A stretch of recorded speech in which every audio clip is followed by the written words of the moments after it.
Aw bisimila don kibaru kan Kanta Media ale bɔlɔlɔ siraw kan Facebook, YouTube, TikTok. An b'a ɲin'a fɛ a k'aw abonné e min ye maakura ye i ka tila ka partager ka foli lase maliden bɛɛ ma Mali kɔnɔ Mali kɔ kan. Agence Kuba a ku b'a da malidenw bɛɛ lajɛlen tulo kan Mali kɔnɔ Mali kɔ kan. Aw minnu b'a fɛ ka taa hiji la san 2025 na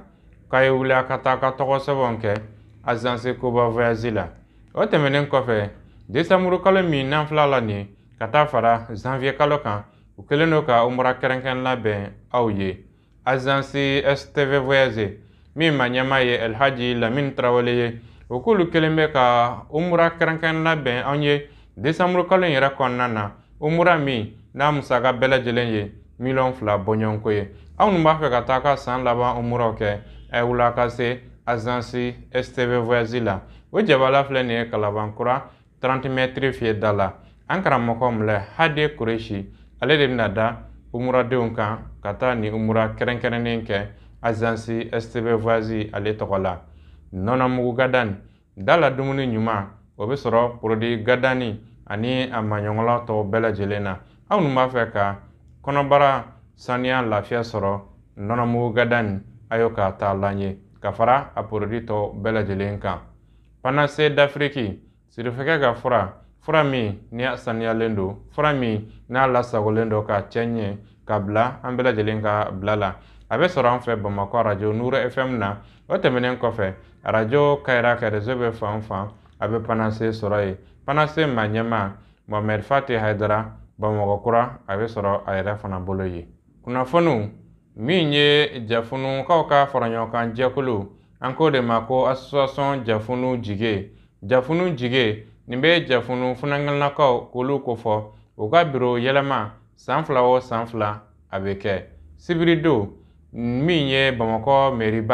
ale yɛrɛ kɔnɔna na o ka tɔnsigiba o kɔni kɛra nin don kɔfɛlen na. An sera minnu sɔrɔ ka bɔ a kɛnɛ kan ye olu filɛ nin ye. Sibirido min n'a bɛnna novembre kalo tile 30 san 2024 jafunukaw ka faraɲɔgɔnkan jɛkulu min ni a bɛ jafunu funanŋɛnakaw ko fɔ o k'o de ma ko jafunu jige. Jafunu jige ka sanga ni a ka ɲɛma yɛlɛmaw ye. Ɲɛma yɛlɛma min ni a baara kɛra ni ka bɛn nin don kɔfɛlen ma Bamakɔ ale mairie la. Ninnu ka nin ɲɛmɔgɔya in san 2 o san 2 maakura bɛ suganti ka kɛ jafunu jige maa ɲɛmaa ye. Maa min tun bɛ ɲɛmɛ la o tun ye Jabi Gasama ye. Ale kɛra ɲɛma 4nan ye nin jɛkulu in kɔnɔna na. Faraɲɔgɔnkan jɛkulu jafunu jige a ma ɲɛma kura o de kɛra Abubakari Gasama ye. Funanŋɛnaka don min ni a man ka di nin tɔn in kɔnɔ. A ye seereya minnu sɔrɔ ka bɔ nin don in na Bamakɔ mairie la olu filɛ nin ye. Ne tɔgɔ ye Jabi Gasama, u b'a fɔ ma Jabi Merian Gasama. Donc ne association Jafunu Jike président sortant de. Association Jafunu Jike association min créée là en 2011. 2011 ne sisan c'est président saba de ye tuura ɲɔgɔn kɔ. Ne kɛra a président 4nan de. Donc ne sigilen sisan cɛ 2021. Donc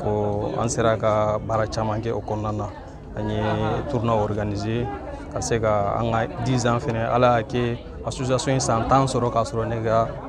ne bɛ président la an y'o 10 ans fêti fɛnɛ kɛ. O tɛmɛnen kɔfɛ an ye fɛn caman wɛrɛ kɛ minnu bɛ taa ni an ka yɔrɔ fanfɛla ninnu ni inondation minnu kɛra an ye dɛmɛ k'olu kɔnɔna na ani fɛn wɛrɛw caman ani yirituru ni fɛn wɛrɛw quoi ni ala sɔnna ma. An ye furaw fɛnɛ di an ka mɔgɔw ma minnu ye inondation kɛra minnu fɛ yen nɔ ani sanitaire minɛnw fɛnɛ inchallah. Association Jafunu Jike famille de. Association Jafunu Jike ye équipe de. Association Jafunu Jike bɛ baara kɛ ɲɔgɔn fɛ de. Ne bɔra président la bi mais ne bɛ sɔrɔ président ne bɛ sɔrɔ bureau kɔnɔna na kelen. A filanan fɛnɛ minnu bɛna na président la ne dalen b'a la k'a fɔ u bɛna kɛ ka tɛmɛ ne kan. U bɛna souffle kura di association ma parce que association ye relais de. Minnu kun ka kɔrɔ ni ne olu taara ne nana ne fɛnɛ ka kɔrɔ minnu olu fɛnɛ bɛ ka na ni ala sɔnna a ma a bɛ continuer c'est une continuité et puis n jigi b'a kan k'a fɔ u bɛna fɛn caman kɛ minnu ka ɲi kosɛbɛ. N'i y'i ka jamana kanu i bɛ se ka fɛn caman k'a kɔnɔna na. Ni patriotisme de bɛ na ni fɛn bɛɛ an bɛ jamana in fɛ i b'a ye maraka fɛn caman bɛ yen nɔ an bɛ fɛ an ka taa kɔfɛ mais n'an taara kɔfɛ an bɛ na ni fɛn min ye a bɛ na jamana in de kɔnɔ an b'a yira jamanadenw na k'a fɔ ko an bɛ jamana in fɛ dɛ bi an b'a fɛ sini wa jamanadenw bɛɛ fɛnɛ kan ka se ka jamana in kanu pour que a ka se ka taa ɲɛ n'an ma jamana in kanu a tɛ se ka taa ɲɛ donc an b'a ɲini jamanadenw bɛɛ lajɛlen fɛ n'i kɛra sigida o sigida la i k'i jija i ka sigida la pour que anw tɛ faama ninnu tɛ anw de don jamana ye base de ye ni base ma ɲi foyi ma ɲi donc an k'an jija an ka ɲɛ an ka dilanni kɛ autour de nous c'est très important. Jahunu ye commune 6 de ye Yɛlɛmane cercle ye commune 12 de ye Jahunu dɔrɔn ye commune 6 de ye a commune 6 jeunesse bɛɛ faralen ɲɔgɔn kan o de jɛra ka association in créer n b'aw fo ka waleɲuman dɔn aw minnu sera yan nɔ ka bɛɛ lajɛlen fo ka waleɲuman dɔn vraiment aw ni ce aw yɛrɛ ye donc bɛɛ bɛ i ka jamanajɔ kɛ i ka manière la i bɛ se k'a kɛ cogo min na an b'o fɛnɛ fo ka waleɲuman dɔn an b'aw ɲini aw fɛ a ka continuer tan ni Ala sɔnna a ma jamana in bɛna taa ɲɛ inchallah. Ne tɔgɔ ye Abubakari Gasama n bɛ jama bɛɛ fɔ n b'an ka ɲɛmɔgɔw bɛɛ fɔ a n'an kɔrɔw fɛn fɛn sen sera an b'a bɛɛ fɔ vraiment an nisɔndiyalen don mandat in kɔnɔ inchallah baara min b'an bolo avec la jeunesse vraiment on sait très bien que ça va bouger. Bon san fila in na an bɛna baara minnu kɛ côté entrepreneuriat an ka base yɔrɔ de parce que n yɛrɛ bɛ marketing digital de kɔnɔ ce qui veut dire que la vente en ligne mais n ka secteur yɛrɛ yɛrɛ o ye ka jeunes ninnu bila entrepreneur domaine dɔ kɔnɔ u ka se k'a dɔn fɛn min ye entrepreneuriat c'est à dire k'u autonomiser u yɛrɛ ka k'u yɛrɛ ye quoi ka baara kɛ u yɛrɛ ka fɛn sɔrɔ u yɛrɛ fɛn ma ɲini fa fɛ a ma ɲini ba fɛ i yɛrɛ ka k'i yɛrɛ ye merci. Mun b'an bolo à l'extérieur parce que Jafunu ni ko Jafunu partout c'est pas Bamako seul ka daminɛ Marakadugu la Bamako jusqu'à l'Asie partout voilà donc an b'a bɛɛ ka dɛmɛ nɔfɛ bɛɛ k'an dɛmɛ ni hakilina ye je suis jeune comme vous le voyez mago bɛ bɛɛ ka conseil de la. Ka sanga ni Arabil Awalu wajulu ye ni maa caman b'a dɔn ni Mawuludu ye an karamɔgɔ Imam Mahmud Basum san o san ale bɛ nin wajulu kɛnɛ ni k'a sigi Darabugu ale zawiya fɔlɔ yɛrɛ kɔnɔna na baaraw bɛɛ lajɛlen kɛra kunun ko kari Darabugu zawiya fɔlɔ la karamɔgɔbaw caman yɛrɛ kɛnɛ kan ye minnu n'u ye wajulu falen falen o ni ɲɔgɔn cɛ ka taa fara kɛlima dumanw kan minnu kɛra nin don kɔfɛlen na Darabugu ale zawiya fɔlɔ la nin bɛna kɛ nin wajulu kɛnɛ a sigi 57nan ye min n'a bɛ kɛ nin yɔrɔ kelen na ye sariya minnu sɔrɔ ka bɔ kunun ko kɛnɛ kan ye olu filɛ nin ye.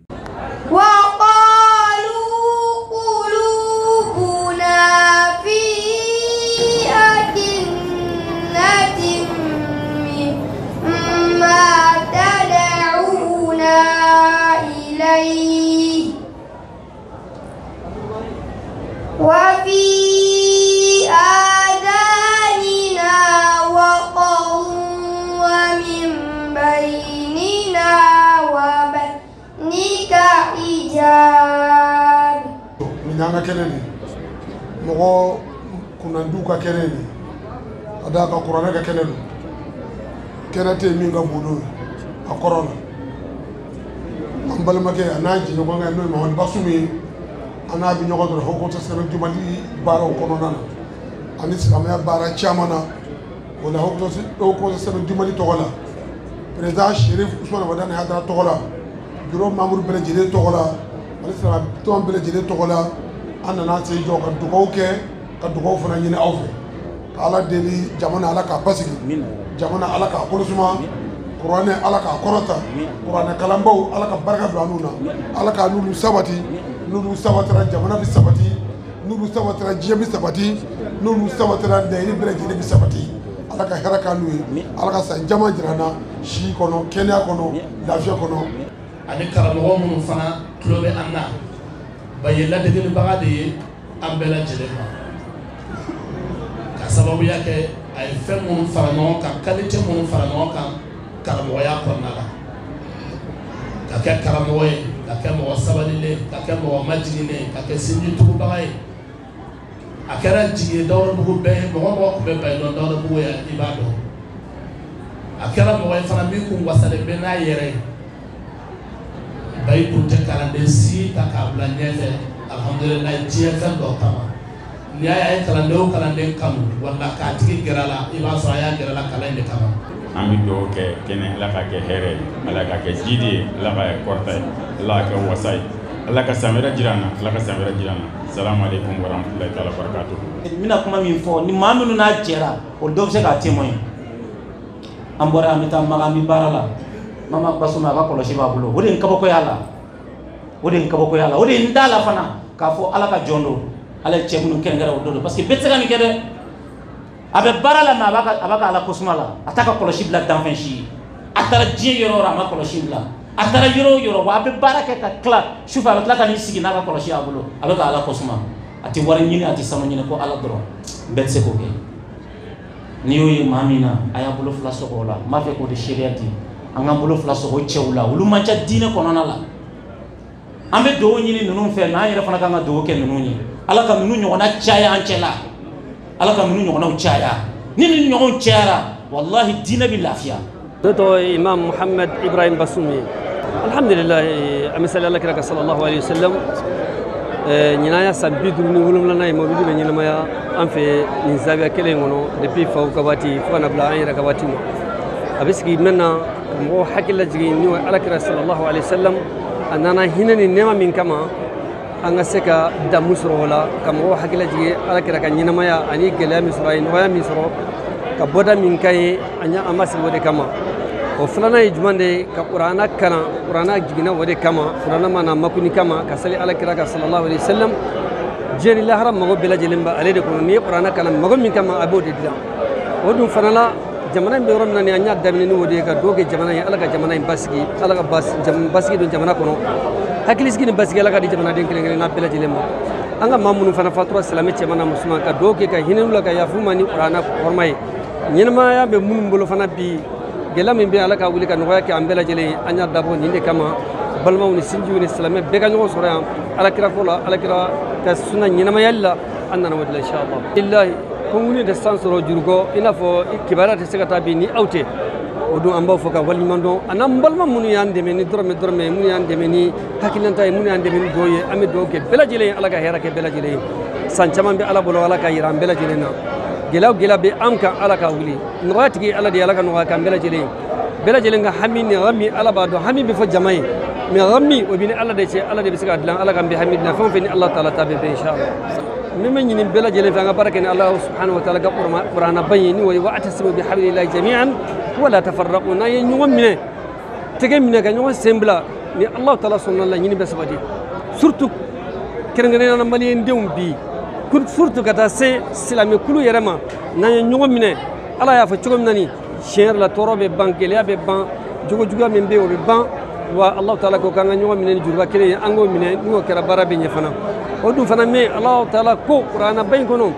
ayiwa inna allaha la yughayyiru ma biqawmin hatta yughayyiru ma bi anfusihim k'ale tɛ yɛlɛma foyi kɛ ni hɛrɛ b'i bolo a t'a b'i bolo fɔlɔ fo n'i yɛrɛ yɛlɛmana ni tɔɔrɔ b'i kan tɔɔrɔ min sababu min na ni tɔɔrɔ ye n'i m'o bila tɔɔrɔ in tɛ wuli ka b'i kan dɛ i bɛ segin ala ka tubi nɔgɔya an bɛɛ lajɛlen ye inshallah an b'aw bɛɛ fo ka waliɲuman dɔn ala taala ka san caman jira an na ala ka hɛrɛ k'an bɛɛ lajɛlen ye allahumma salli ala muhammad wa ali muhammad wa sallim assalamu alaikum wa rahmatullahi. Ne tɔgɔ man di Mohamed Seydou Bassou an b'a fɔ ala ma k'a ni ce ala min ye salon jira n na ka na ɲinan jira an na n'o ye Muhamadu ka bangeli fɛtili ye Zawiya kɔnɔ yan an b'o ala fo k'o barikada san caman mawuludu ya rabbi ala k'a jira an na ala kana jira an na ni gɛlɛya ye an bɔra ka na kalan minnu k'a kɔnɔ ka wajuli minnu k'a kɔnɔ ya rabbi ala k'a minɛ an ye ala k'a k'an ye hinɛ ye k'a k'an ye yafa ye k'a k'an ye bɔda ni rasul sallallahu alaihi wasallam yɛrɛ hɔrɔma ye an mana bɔ yen an b'an ka alimami fo n'o ye Zawiya alimami n'o ye Mamadu Basumi ye Mamadu Basumi a k'an ka fo Mamadu ani cɛsiri caman silamɛya diinɛ kɔnɔ ani balimaya kɔnɔna la ya rabbi ala k'a tugu a si la a ba fa de kɛra nin ba in tu tigɛbaga ye ka taa fa taara a y'a ta kɔfɛ ala ka den d'a ma min bɛ s'a kɔrɔ a k'a bila kɔrɔ a kana bila dɛsɛ ye mɔgɔ mɔgɔ fɛnɛ bɔra ka na an dɛmɛ nin baara in na famille Basum dɔrɔn tɛ dɛ an bɛ silamɛ bɛɛ fɔ mɔgɔ mɔgɔ bɔra ka so ka na yan ni fɛn min mun natɔ sɔrɔ fɛn kanu tatɔ sɔrɔ Aminata Bacile mɔgɔ mɔgɔ nana ala ka baraka dɔ tigi la Basum n'a ka famille jɔyɔrɔ mɛ famille balimaya bɛɛ silamɛ mɔgɔ mɔgɔ nana ala ka baraka dɔ ala ala ka san wɛrɛ jira an na k'a jira an kɛnɛ na dɔrɔmɛ kelen ni dɔrɔmɛ fila min kɛra ala ka baraka dɔ ala ka bɛɛ ta sara aljinna na ala ka bɔda da man bɛɛ ni ani silamɛ kuranɛ barika kosɔn aw fana tele taalaw ni fɛja taalaw ala ka barika da ala ka garijɛgɛ foni ala ka silamɛya jidi ala ka jamana ɲɛma jɔ Basum ala k'a mɛn an kɔrɔ an bɛ dugawu kɛ su ni tile silamɛ bɛɛ ala ka garijɛgɛ foni ala ka denmisɛnya timmɛ ala ka silamɛya jidi mɔgɔ mɔgɔ nana ala k'a tigi sara hɛrɛ la ala k'a kɛ bɔda ɲɛfɔ aljinna firdausi kɔnɔ Yallo Bacili Bajalo Bachili. Mbau befo. Ne nyakar la toro. Hali nkombe kuma. Antisa ka kuma. Mbe mama ndio fo. Mbe balma fo. Mbe sinju fo. Mbe awira fo. Dante awira la. Alhamdulillah rabbil alamin.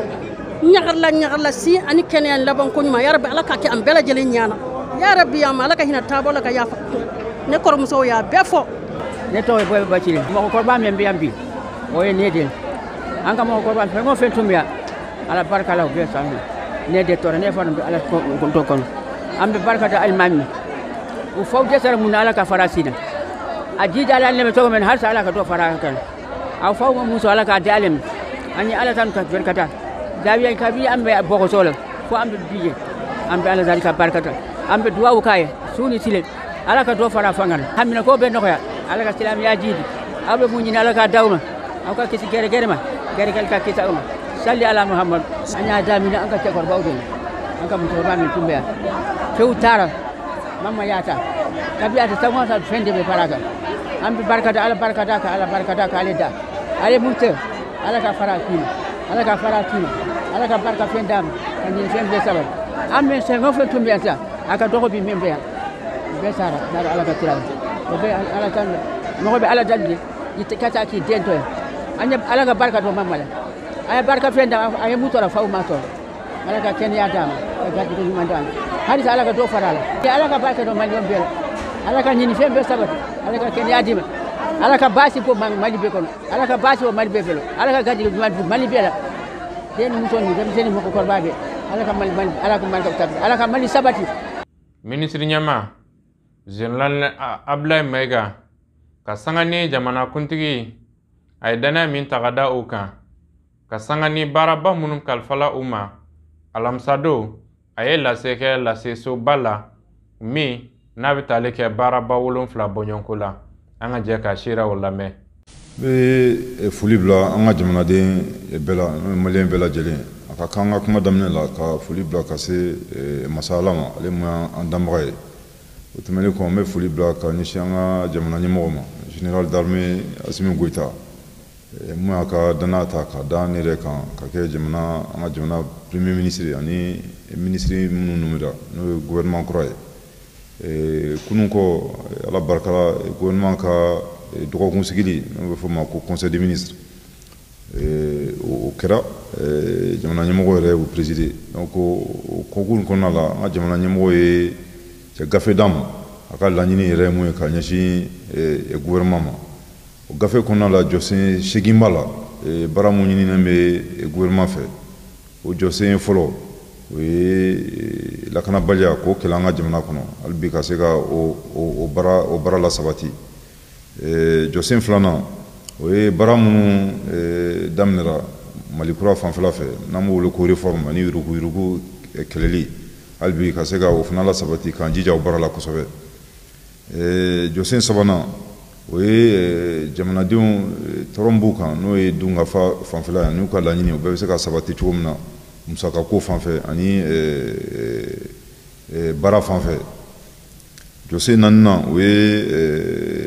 kɛnɛya fanfɛla o bɛ se ka sinsin cogo min na hali bi an ka jamana kɔnɔ jɔsen duurunan o ye an ka sifilakaw ka baarako ani an ka jamana yɛrɛ kɔnɔ ani denmisɛnninw ka kalanko o fana bɛ se ka la sabati cogo min na jɔsen wɔɔrɔla o ye grève o bɛ se ka ban an ka jamana kɔnɔ cogo min na baara fanfɛla la jɔsen wolonfilanan o ye an ka jamana diplomasi n'o ye bɛn mun bɛ ani jamana wɛrɛw ni ɲɔgɔn cɛ o fana bɛ se ka sinsin cogo min na ka ɲɛsin mali yɛrɛ ka intérêt mali yɛrɛ ka nafasɔrɔ sira o bɛ se ka sinsin cogo min na hali bi o fana kɔnɔna la jɛkulu mun sigira n'o ye AES Alliance des États du Sahel n'o o yɛrɛ ɲɛmɔgɔ dilen bɛ an ka jamana ɲɛmɔgɔ yɛrɛ ma hali bi an bɛ se k'an jija o fana baara la cogo min na jɔsen seginnan o ye kalata fanfɛ ni ala sɔnna ma kalata ka se ka kɛ an ka jamana kɔnɔ ka sɔrɔ basi ma b'a la ka kɛ jɛya kɔnɔna la donc o de baara ɲinina an ka jamana ɲɛmɔgɔ fɛ ka ɲɛsin gouvernement kura mun sigira na ka kan ni baara kɔnɔna la premier ministre n'o ye ne yɛrɛ ani ministre bɛɛ an ye foli bila ka ɲɛsin an ka jamana ɲɛmɔgɔ yɛrɛ ma a ye danaya mun ta ka a dan kan hali bi an bɛ ala deli vraiment an ka se ka o danaya min na an ka se k'o fa ni ala sɔnna ma mais an bɛ mun ɲini jamanadenw yɛrɛ fɛ parce que ni baara dili ma cogo cogo a ka kan cɛ baara ɲɛbila o ye mun ye baara ɲɛbila ye bɛn ni kelenya o bɛ se ka sabati an ka jamana kɔnɔ parce que ŋaniya kɛra an kɔnɔ cogo cogo ni bɛn ni kelenya n'o sabatilen tɛ a ka gɛlɛn an ka jamana ɲɛmɔgɔ mun ɲini an fɛ an ka se ka o sabati donc an bɛ mun ɲini maliyɛnw fɛ o ye ka dɛmɛ an'u ka duwawu an'u ka barika baara mun kalifala na ni ala sɔnna an ka se k'o sabati mais a ka kan maliyɛn bɛɛ fana k'i bolo di ɲɔgɔn ma pour que vraiment ni baara ninnu dili ma an ka se ka nɔ bɔ a la donc an ka jamana ɲɛmɔgɔ ye exemple mun di ala barikala ne fana yamaruya ta k'a fɔ n ka musaka min bɛ n bolo n'o ye fond de souveraineté o sigiyɔrɔma 3 ka 2 di k'o ɲɛsin an ka jamana ɲɛmɔgɔ ka effort hali bi o bɛ se ka la sabati cogo min na pour que ka an ka jamanadenw ka sɛgɛn ka se ka caman b'o la sani ka bɔ kuma la vraiment an bɛ foli bila ka ɲɛsin maliyɛn bɛɛ lajɛlen ma an bɛ dugawu kɛ ala k'an ka jamana kisi o alamisadonya kelen na min ye an ka finitigilakaw bolofara min bɛ wele an fɛ ko garde national olu ka lakɔgɔli dɔ kun cɛra ni ka bɛn nin don kofɔlen ma an sera sɔrɔ ka bɔ forowalasesoba la an ka jɛ k'a lajɛ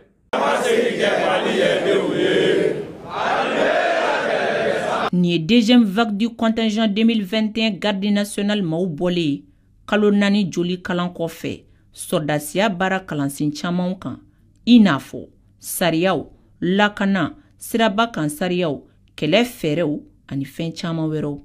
a kun ye maa 2,654 min garizigɛra kalan in na u ka dɔnniyaw sɔrɔ ka kɛɲɛ ni u ka baara ɲɛdɔn ni a ɲɛtagaw ye kalan ye étape ye u bɔlen civiliya la ka na u ye formation fɔlɔ dɔ kɛ n'an b'a fɔ o ma ko formation commune de base u bɛɛ bɛ fara ɲɔgɔn kan u bɛ surasiya kalan kɛ pour que u bɛ se ka kɛ surasi ye cogo min na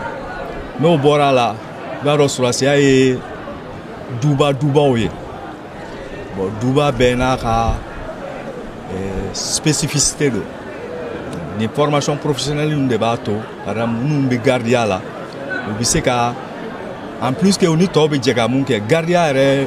ni tɔw fana danfarani ye mun ye u bɛ se k'o dɔnniya kɛ cogo min na pour que gardiw bɛ baara mun kɛ u bɛ se k'o baara kɛ. Laɲagari sɛbɛn dira mɔgɔ 3 fɔlɔ ma minnu ye ɲɛkun sɔrɔ kalo 4 kalan in na bonyamasegin kɛra fana u ka karamɔgɔ 3 ye minnu timinandiyara kosɛbɛ u nɔfɛ ka fara u ka gwadonnaw kan. Jamana jigi dalen bɛ an kan an ka ko bɛ kɛ pour que an bɛ se k'o jigi fa cogo min na k'u sen da u ɲɛmɔgɔw sen da nɔ la pour que an bɛ o baara mun na o baara bɛ se ka kɛ ka wasa. A ko kun cɛra ni kantini kura dayɛlɛnni ye garde national kan kɔnɔna na. Nin bɛ dansikɛ bi don kibaru la min labɛnna Kantan Media ɲɛmaaso fɛ ka lase aw bɛɛ ma Mali kɔnɔ Mali kɔ kan an b'a fɔ wasalamu alaikum wa rahmatulahi wa barakatuhu.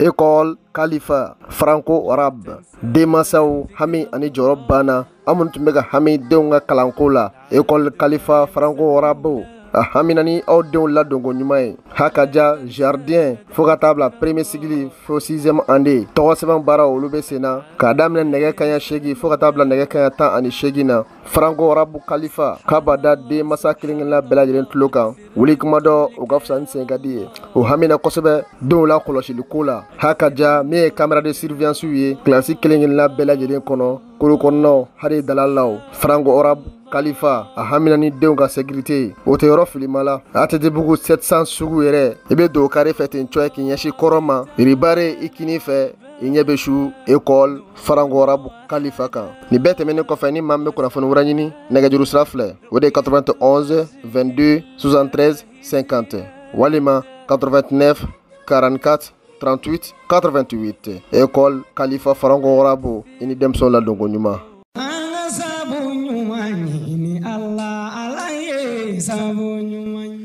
Nin ye kibaruya duman ye ka ɲɛsin cɛlakaw ma. Aw minnu bɛ yen ni gɛlɛya bɛ aw kan dilanko nasira fɛ aw ka teli walima aw tɛ aw sago sɔrɔ aw bɛ se k'a fɔ tabarikala Ala ni sabu ɲuman yɛrɛ barika la. Sabu ɲuman ye farafin jiri gɛlɛgɛrɛ ye kɔlɔlɔ tɛ minnu na u ka furaw ye suguya fila ye a munta bɛ yen dunta fana bɛ yen walasa adamadenya ka se ka kɛ hakilisigi ni basigi la fo kɛnɛya ka lasabati. O kɛra sababu ye sabu ɲuman ye furudimi fura bɔ furudimi fura min bɛ kɛ sababu ye ka aw kisi dumuni yɛrɛ kɔlɔlɔ ma min ye koko ye inflexion ka se furudimi ma ale ni maa minnu bɛ ni kunkolodimi gɛlɛn bɛ u la sanga ani waati walima minnu bɛ n'u tɛ se ka sunɔgɔ sabu ɲuman ye wusulan bɔ wusulan min bɛ kɛ sababu ye ka se ka hakilisigi ni basigi la sabati aw ka ɲɛnamaya kɔnɔ. N'aw mago bɛ sabu ɲuman furaw la sɔrɔyɔrɔ kelen pe arajo ɲɛta Abdulayi Kanta fɛ yen a ka nɛgɛjuru sira 79 0D 77 13 walima aw bɛ se ka weleli kɛ 69 33 57 06. Ɲɛnɛmaya jɔsenba dɔ ye kɛnɛya ye sabu ɲuman ale ka laɲini ye ka se ka kɛnɛya di adamadenw ma. An ka sabu ɲuman ɲini Allah ye sabu ɲuman